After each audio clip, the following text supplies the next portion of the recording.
Welcome to session 6. In session 5, we saw Rama and Lakshmana. They started their journey with the great Vishwamitra. They reached a forest. They received the sciences of Bala and Atibala.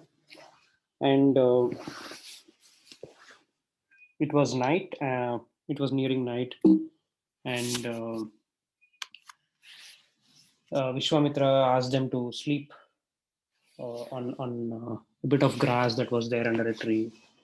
So this was something that obviously they are never used to in their life. They are the princes of the emperor, and they were treated with utmost care and luxury servants, very comfortable beds, always perhaps made with gold and all that. So this was completely different experience for them. Maybe it was a forest, so you can imagine maybe ants on the ground and some insects flying around. Maybe they could be a bit scared about the animals in the forest and all that, but they did not feel any sort of discomfort or irritation in their mind. How do we know that? Because Valmiki is able to see what each character is thinking while the scenes are happening. So not only if they say something aloud, even if they think something about it, Valmiki would come to know and we would come to know. So both of them, they never felt otherwise. They just happily tried to fall asleep on the grass. There was a bit of discomfort, so it's a new thing.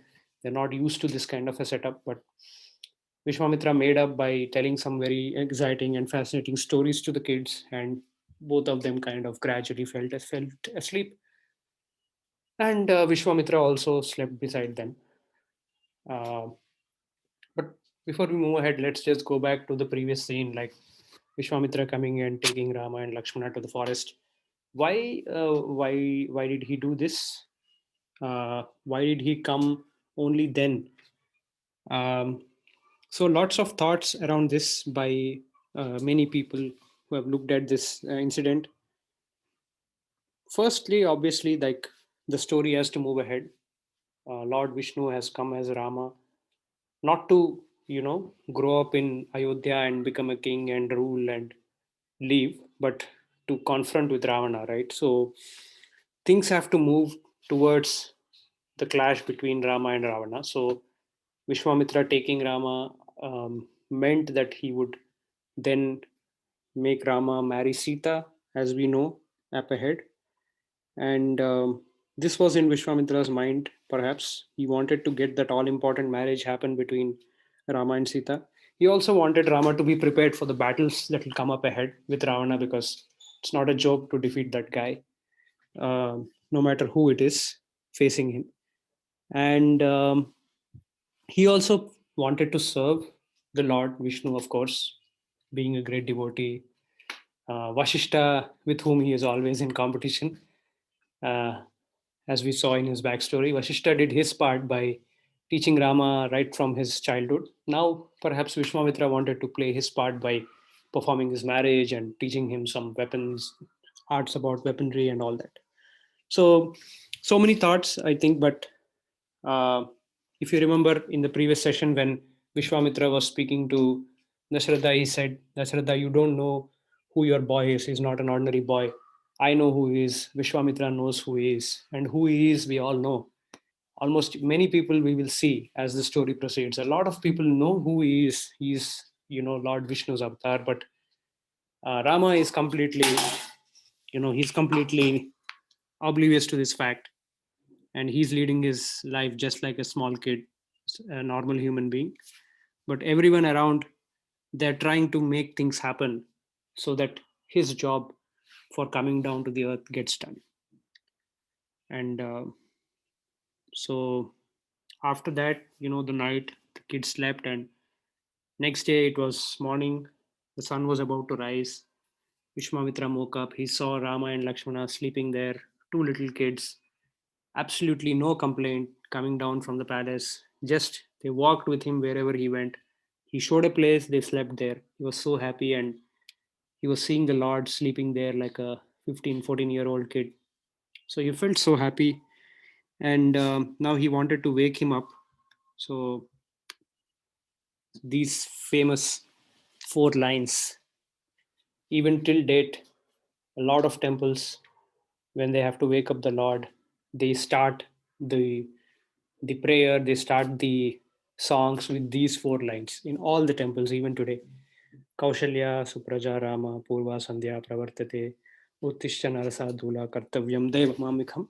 What these lines mean is basically Vishwamitra is saying, Rama, please wake up and do your rituals that need to be performed, do your mandatory job, because that is your responsibility. Please perform your responsibility and start offering the holy prayers to the earth and the gods. So, so what is this responsibility that Vishwamitra is referring to?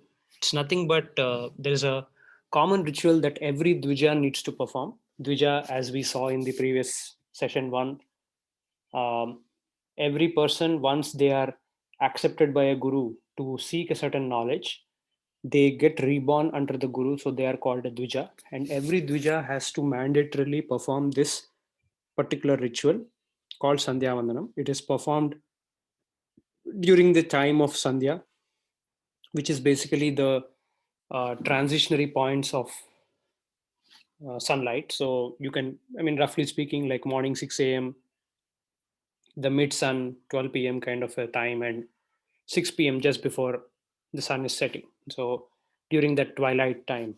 So during these times, all Dvijas have to perform this ritual.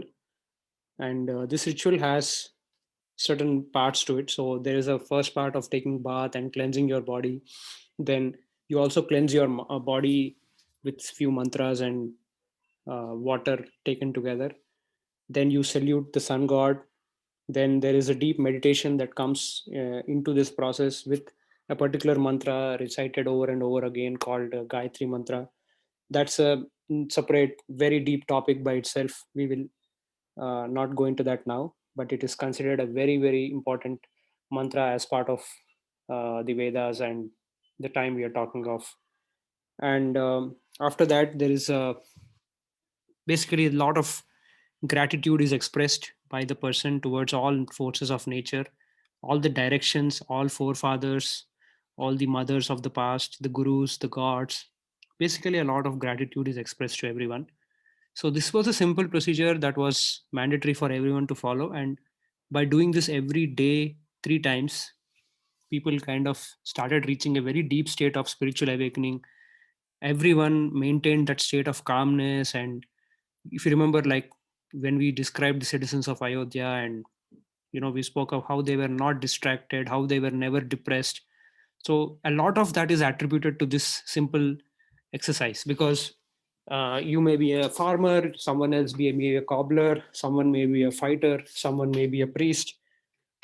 How can everyone have the same sense of uh, peace, inner peace, and calmness within themselves? So this was one way where every Dvija was mandated, and the great gurus kind of, the rishis, as we touched upon them, they kind of came together with this uh, simple set of mantras and a step by step procedure that everyone could easily follow. So that was the responsibility that Vishwamitra was asking Rama and Lakshmana to wake up and perform. And they did. Obviously, they woke up and they did. Rama never missed this in any single day of his life. But when he referred Rama, he said Kaushalya, Kaushalya Supraja Rama. He said, "Dear son of Kaushalya." So I think this was Vishwamitra's way, perhaps, to salute the great mother. And there's also another meaning to this, a slightly more inner meaning. Kaushalya, the word Kaushalya, or Kaushalam, sometimes as it is called, literal translation means perfection, but in Sanskrit, this word is having a very, very deep significance. So Kaushalya or Kaushalam means, it means to do the absolute, appropriate, perfect quota of action or deed. So whenever a student is taken by a guru, until the student attains this state of mind where he is doing everything to perfection. So perfection doesn't mean not making mistakes, not from that sense, but so kaushalya means doing the only the appropriate thing. So for example, gurus used to ask students to go and get some blades of grass for a particular procedure. So you have to get the exact appropriate amount. You shouldn't pluck even one blade of grass additionally more than what you require, because that is an injustice to nature. Same thing with fetching some wood. You need some wood to maybe cook some rice, or for generating heat. You cannot take more than what you need.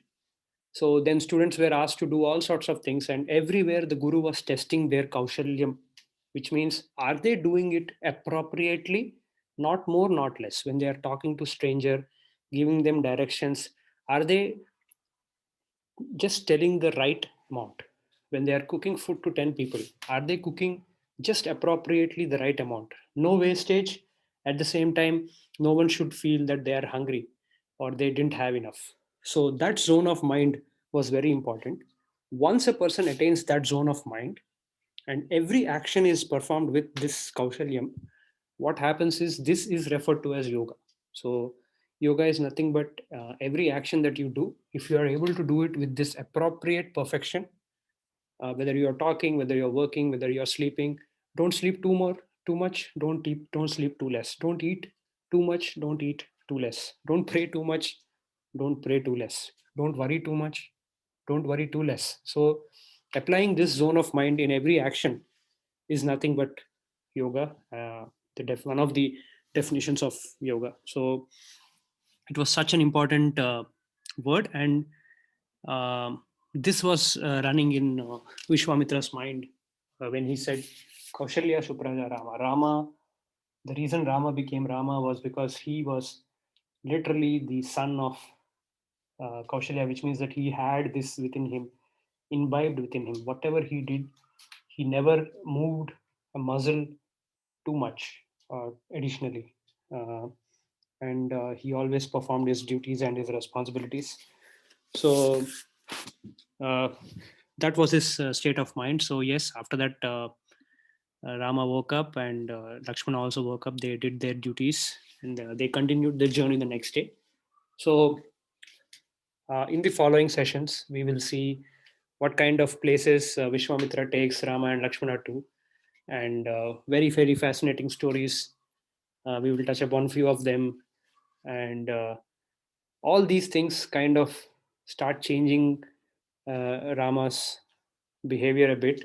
They start preparing him for the days ahead. Uh, you know, how to lead a married life, how to face a battle, how to perhaps in the future how to lead a kingdom. Many things Rama would be learning in this next few days as we relive this journey that Vishwamitra and Rama and Lakshmana have taken through the forests. So with that, we end session 6. Thank you so much.